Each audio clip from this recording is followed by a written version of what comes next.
too soon, the two-dimensionality develops a two-dimensional mind frame matrix. And now the child has to look because its ability to focus on three-dimensionality is gone. Why? When you take a child outside, there is depth, breadth, and perception when you're looking into trees or into forests or off across water or looking across land. When you got a child reading out of a book, the eye energy waves stop at the book.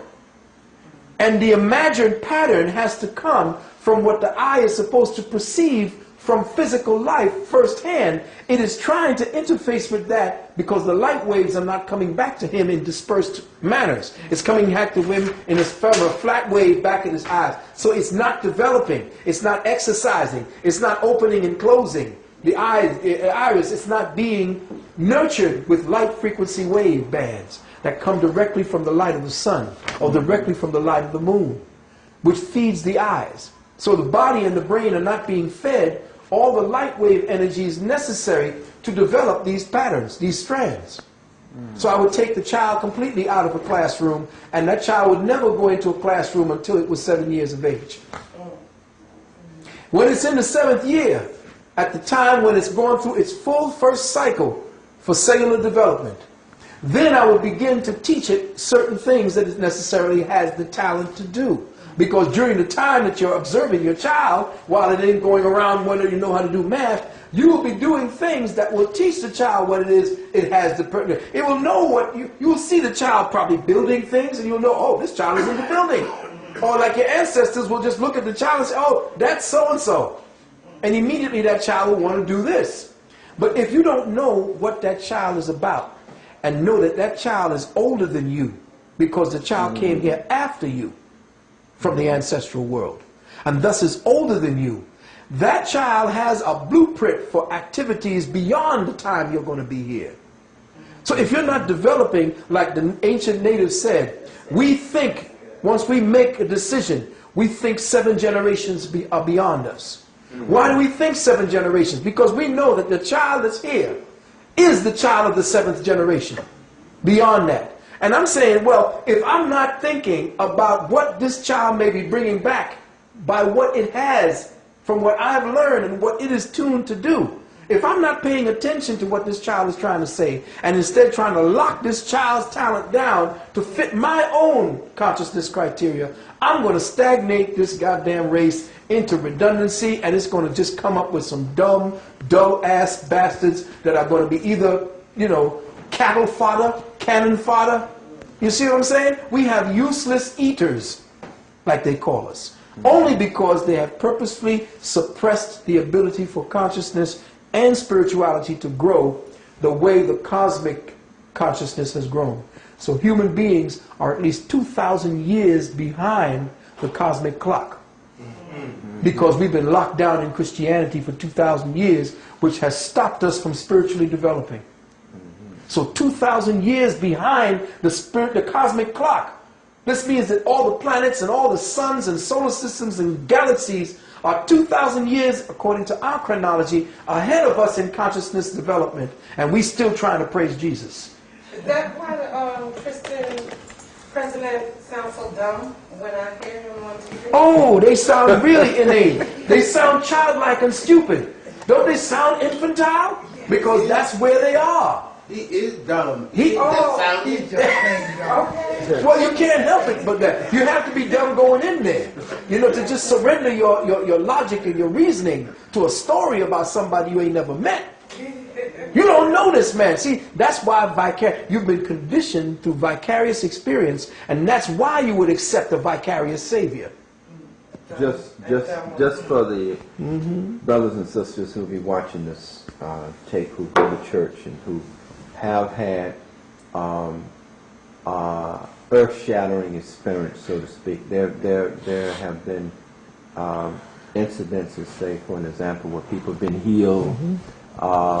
Women, I know it's said of a woman who a car ran over her child and lodged on the child, and in that moment of, you know, just just trying to save the child, call upon Jesus and literally lift that car off the child. How do you deal with that? How do you Well, what they are doing is using a tool of consciousness.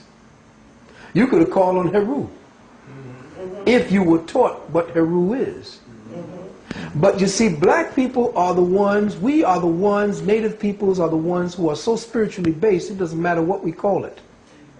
But the problem is that they've turned that into a political weapon, where we become atrophied by the activities of the ones who control the God that you call.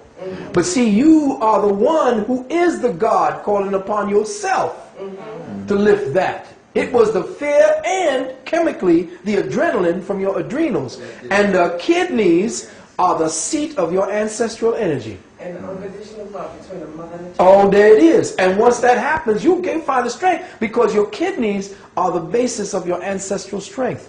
And when you call upon that strength, you call upon your kidneys. And in ancient Chinese medicine, it is the kidneys that control the muscles. And if that's the case now, and your kidneys also are the seat of your ancestral ki, I think it's called your jin, or whatever it is, that energy there, no, not the chi, there's a certain type of energy called the jing and something else. But we know it's the overall chi. But that's what you're calling up. Then you're calling on your ancestors' energy. It's already you, because you've been made to believe it's a vicarious savior outside of yourself, but the savior didn't do it, you did it. Would that apply also when the preacher lays on hands and someone is healed, Right. people in a wheelchair Yes, come? it's called suggestion.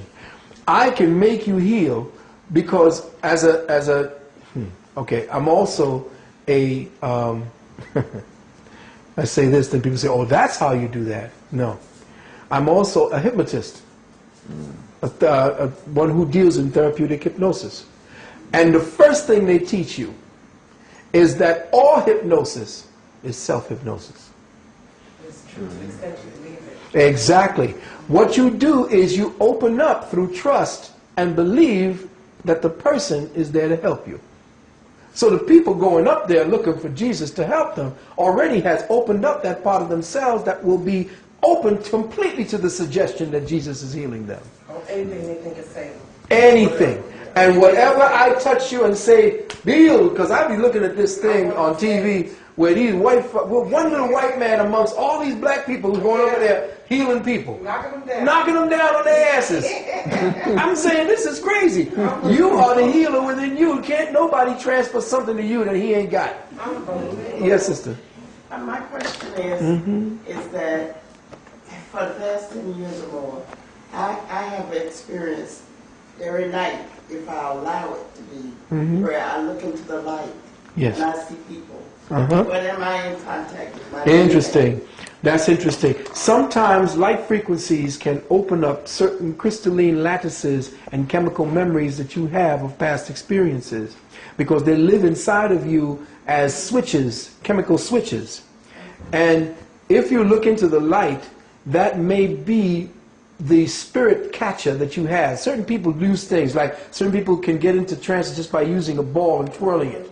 Some people use water. Yes. Now, if you look into light and that triggers something into you, that means that that's the way that you trip this mundane reality and fall into the other reality.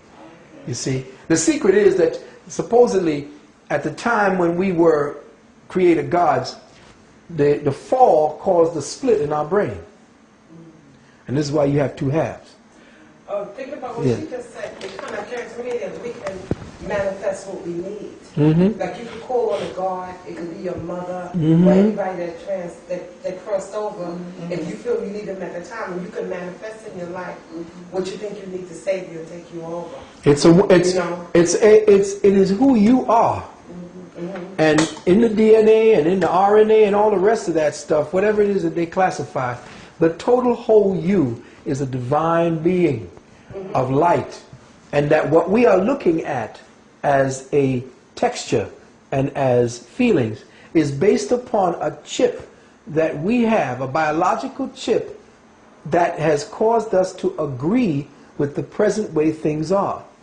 Reality is an agreement. Yes, sir.